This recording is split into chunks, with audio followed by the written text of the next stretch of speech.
आज बनालु मैगी। जुहार जय माणिकेश्वरी जय Mahakal Sambalpuri mini blog day 12। खूब दिन हैला मैगी नहीं खाई थी ना।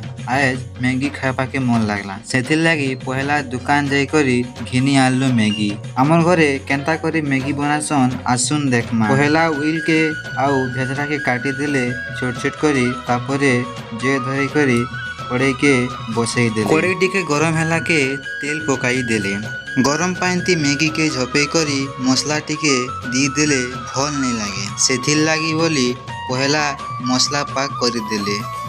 मसला पाक हैला परे पानी टिके दी देले जनता जे मैगीटा सीझबा तार परे मैगी के पकई देले 5 मिनट पर रेडी हो जीबा। हमर मैगी खेवा लागी सबू गिना आनी कर देले रखी खावा के सब हरबर और सबू खेवा के सरदा। तो इटा झरना आउ हमर कुनी मैगी खेवा के आसले।